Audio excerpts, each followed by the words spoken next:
I'm bringing this video to y'all because this dude's got to be dumb, because I don't understand why he would explain how he was smuggling drugs and giving away the method. Let's get into it. Were you putting out mixtapes at the time, or like what was the way to get on when you were in your 20s? What was the way to break in as a rapper? By the time I went to state prison, I did like 3 mixtapes. Okay. And then I got out of state prison and I did a mixtape. I did a mixtape called Best Thing Flowing. That was my first one. Then I did another one called Trigger City Goon. And then like I kind of fell back from the music because I was making so much money in the streets. Like that's like somewhere like a little bit after that's when everything started taking off. And then with what? With the motion, nigga, I called the plug. You know what I'm saying? Who was the plug? The plug was I don't even know what his ethnicity was. He had to be some type of Hispanic because of what his last name was, but it was I think it was a Hispanic dude out of Humboldt. For coke? Nah. I fucked it with the bud. Yeah. Yeah, I fucked it with the bud. That's how I blew up. You know what I'm saying? They were trying to hand that different, but I mean, once I ran across that plug, and it felt like a nigga, bro, like damn, it was printing the money. I remember the first time, like nigga telling me these numbers, like he got pounds for $1,600, and at the time, I was paying $3,200 for a pound. Yeah. So I'm like, that sound fake. I'm skeptical, you know what I'm saying? But at the same time, it's like I want to try my hand. I want to see what it's about. So sent my money. Okay, so this is a guy in Humboldt County, California. Yeah. Wow. He was in Humboldt County, California. So you got the plug. That's the plug. That's the weed. That's the weed version of finding the guy in Medellin, Colombia. Right. That's where I was getting my from. Yeah. It don't get. That's the Mecca, nigga. That's the Holy Land. You know what I'm saying? So how'd you meet him? I met him because through the nigga that ended up telling on me. It was actually like nigga that ended up telling on me knew a girl that moved out there, and I think that ended up being her boyfriend. Something like that. Right. You know what I'm saying? So well, anyways, so you gave it a test run. You sent him your money out. Yeah, and that bitch came through. And you got the dope back. Yeah, that bitch came through, and I remember I pulled into the dollar store on 18th and 22nd, and I served a nigga, like I done had to keep my poker face on because it was crazy to me. Like, I was just paying $3,200. And now you got it for $16. And then I served it to a nigga for $3,200. Yeah. And I made $1,600. And you just doubled what it would have taken you 10 pounds to make. You know just what made I'm it saying? one. Like, bro, I made $1,600 for shaking a nigga hand. He happy, I'm happy. Like, and then the thing about it, the bud was way better than anything else that was in St. Pete.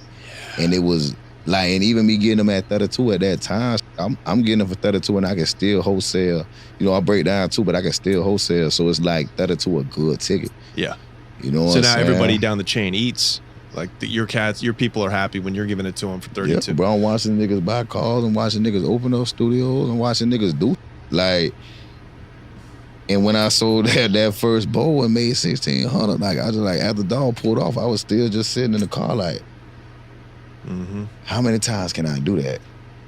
I could do that 10 times. I could do that 20 times. I could do that 100 times. Only 100 times, and now you got 160 bands. Yeah.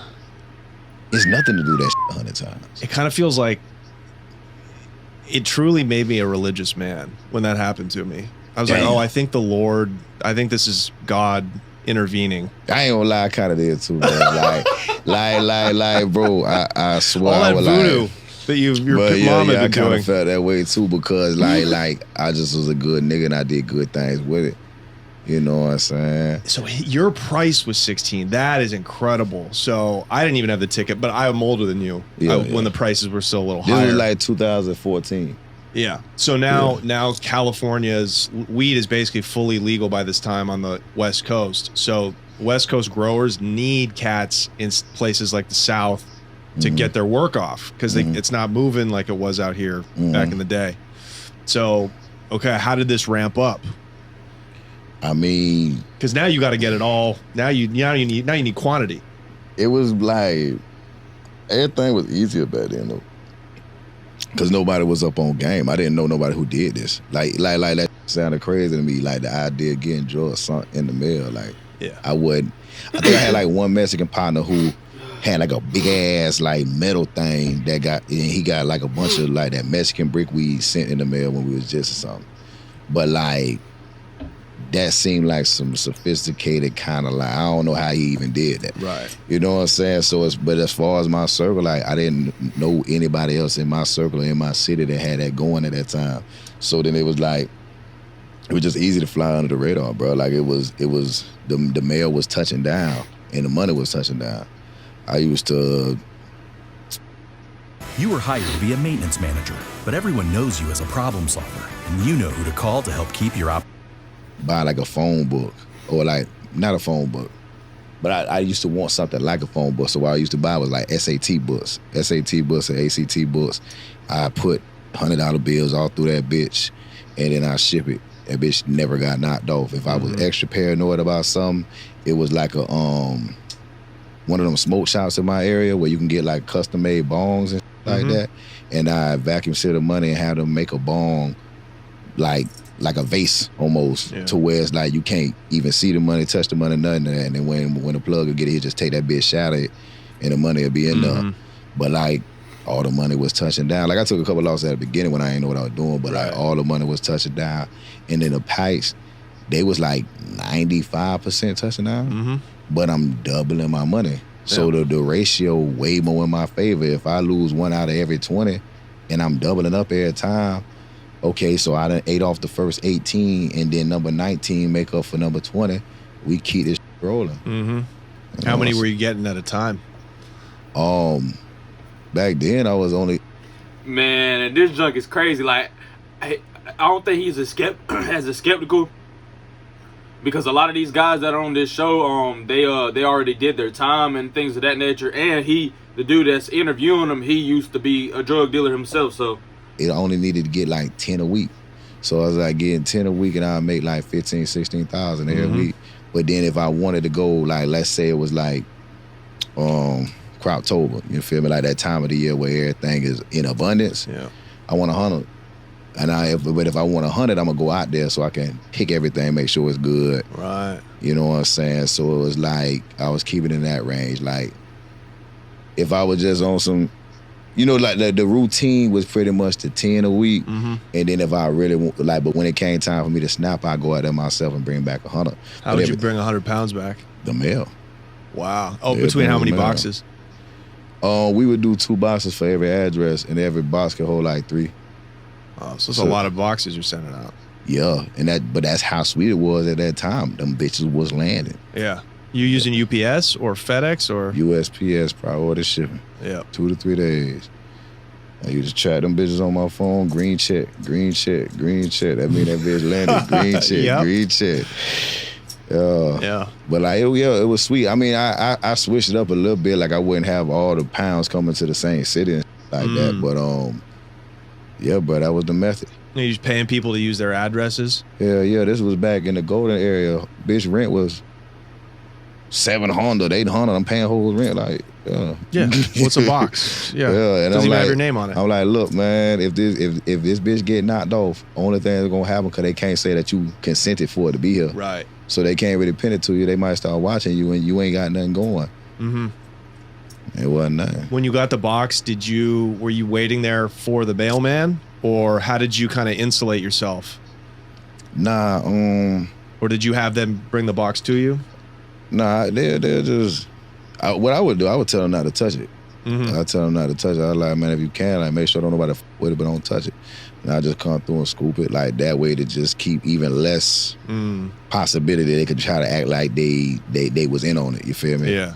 I met a guy who would say when he got weed sent through the mail, he would get the box delivered to his address and he wouldn't touch it for like 3 or 4 days. Like he would just bring it into his house, just leave it there. It was under a fake name. So if the cops raided, he's like, look, I think it was just a mistake. I haven't even opened the box. Yeah. No, it doesn't have my name on it. Yeah. So different little methods like that. But you were just cowboying it.